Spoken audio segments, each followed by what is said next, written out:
इमरान हाशमी की आवारापन 2 100 करोड़ के पार। और वो कहानी जो ट्रेड नंबर से आगे जाती है, जिस पर अभी किसी की नजर नहीं गई है, उस पर भी हम इस वीडियो में बात करेंगे। दोस्तों, बॉलीवुड के एक पुराने सवाल का जवाब मिल गया है। और वो सवाल यह है कि क्या कोई कल्ट फिल्म का सीक्वल बिना मल्टी स्टारर तामझाम के सिर्फ अपनी ओरिजिनल फिल्म की विरासत के दम पर बॉक्स ऑफिस पर टिक सकता है? देखिए, मीडिया रिपोर्ट से बता रही हैं कि आवारापन 2 भारत में 5 दिनों में लगभग 100 करोड़ 75 लाख रुपए के आंकड़े को पार कर चुकी है। और ट्रेड सोर्सेज बताते हैं कि इमरान हाशमी के करियर की पहली ऐसी फिल्म बन गई है जिसमें वो अकेले सोलो लीड हैं और फिल्म ने 100 करोड़ रुपए का आंकड़ा छू लिया है। इसके अलावा रिपोर्ट्स ये भी बताती हैं कि फिल्म अपने पूरे रन में वर्ल्ड वाइड 130 करोड़ रुपए का आंकड़ा तो पहले ही पार कर चुकी है। अब सवाल उठता है कि यह सिर्फ एक ओपनिंग वीकेंड का उछाल है या इसके पीछे कुछ गहरी वजह है। आइए इसे हम थोड़ा डिटेल में समझने की कोशिश करते हैं। सबसे पहले बात करते हैं नंबर्स की। किसी भी फिल्म के लिए ओपनिंग डे या ओपनिंग वीकेंड एक अलग ही होता है। और अगर ओपनिंग डे और ओपनिंग वीकेंड अच्छा मिल भी गया तो उस मोमेंटम को होल्ड करके रखना एक बहुत अलग तरह का चैलेंज होता है, खासकर तब जब वो वीकेंड इंडिपेंडेंस डे जैसा नेशनल हॉलीडे हो और सामने सनी देओल की फिल्म हो। आमतौर पर देखा जाता है कि हॉलीडे वीकेंड की वजह से आई भीड़ के बाद वीकडेज में कलेक्शन में काफी गिरावट भी आती है, लेकिन ट्रेड रिपोर्ट्स के मुताबिक आवारापन 2 ने इंडिपेंडेंस डे वीकेंड के बाद भी अपनी स्टेबिलिटी को बनाकर रखा हुआ है। यानी दर्शक सिर्फ छुट्टी की वजह से थिएटर नहीं पहुंचे, बल्कि फिल्म को देखने के लिए खुद से मौका निकाल रहे हैं। दफ्तर के बाद भी जा रहे हैं, कॉलेज के बाद भी जा रहे हैं।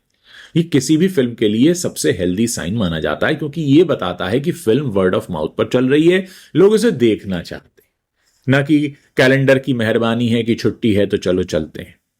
अब बात करते हैं उस एंगल की जो इस पूरी कहानी को सबसे दिलचस्प बनाता है, यानी ओरिजिनल आवारापन की विरासत, खासकर म्यूजिक की विरासत। साल 2007 में आई पहली आवारापन उस वक्त बॉक्स ऑफिस पर कोई बहुत बड़ा धमाका नहीं कर पाई थी, लेकिन कई सालों के बाद यह फिल्म एक अलग ही दर्जा अब हासिल कर चुकी है और यह उन फिल्मों में शामिल हो गई है जिन्हें लोग थिएटर रिलीज के बरसों बाद टीवी और डिजिटल प्लेटफॉर्म्स पर बार बार देखते हैं और हर बार पहले से ज्यादा पसंद भी करते हैं। इंडस्ट्री की भाषा में इसे कल्ट फिल्म कहा जाता है, यानी वो फिल्म जिसकी असली कमाई बॉक्स ऑफिस पर नहीं बल्कि दर्शकों के दिलों में कई सालों के बाद होती है। इमरान हाशमी के किरदार, फिल्म का दर्द भरा म्यूजिक और उसकी इंटेंस कहानी, ये सब मिलकर एक इमोशनल कनेक्ट बना गए जो बरसों बाद भी लोगों के जहन में जिंदा रहा। यही वजह है कि आवारापन 2 का ऐलान हुआ तो इसके पीछे कोई नया हाइप, मतलब क्या था, लोगों ने कहा पीआर मशीनरी है, लेकिन वो भी नहीं था। असल में एक पुरानी गहरी इमोशनल याद जो दर्शकों के मन में पहले से मौजूद थी, और यही वो चीज है जो इस फिल्म को बाकी सीक्वल से अलग करती है। पिछले कुछ सालों में बॉलीवुड में जो सीक्वल्स आए हैं उनमें ज्यादातर या तो पहले से ही बड़ी ब्लॉकबस्टर फ्रेंचाइजी का एक्सटेंशन रहे या सिर्फ नाम भुनाने की कोशिश भर, जबकि आवारापन 2 एक ऐसी फिल्म का सीक्वल है जो अपने ओरिजिनल रिलीज के वक्त तो चली ही नहीं थी, कोई ब्लॉकबस्टर नहीं थी, कोई सुपरहिट नहीं थी, बल्कि समय के साथ साथ इसने अपना एक कल्ट स्टेटस हासिल कर लिया। और ये जो मॉडल है ये बॉलीवुड के लिए काफी हद तक नया। अब सवाल ये कि क्या और भी फिल्म मेकर्स आएंगे जो अपने समय की कल्ट फिल्म का अब सीक्वल बनाएंगे, और इसमें तमाम फिल्में 90s की तो बहुत सारी फिल्में हैं।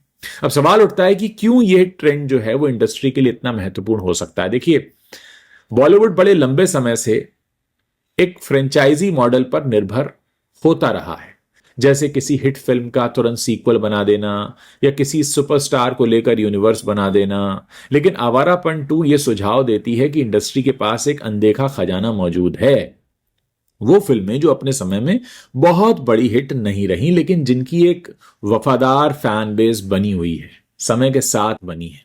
ऐसी फिल्मों के सीक्वल या रीबूट बनाना कमर्शियली फायदेमंद हो सकता है, क्योंकि इनके पास पहले से एक इमोशनल फैन बेस मौजूद होता है जिसे सिर्फ सही तरीके से टारगेट करने की जरूरत होती है।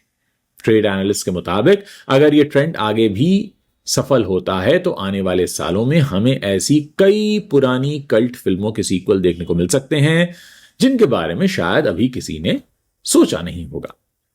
इमरान हाशमी के करियर के नजरिए से देखें तो यह मोमेंट और भी खास हो जाता है। इमरान हाशमी अपने करियर में हमेशा एक अलग तरह के हीरो रहे हैं। न तो वो ट्रेडिशनल चॉकलेटी हीरो की कैटेगरी में आते हैं और ना ही उन्होंने कभी बड़े मल्टी स्टारर मसाला फिल्मों का रास्ता चुना।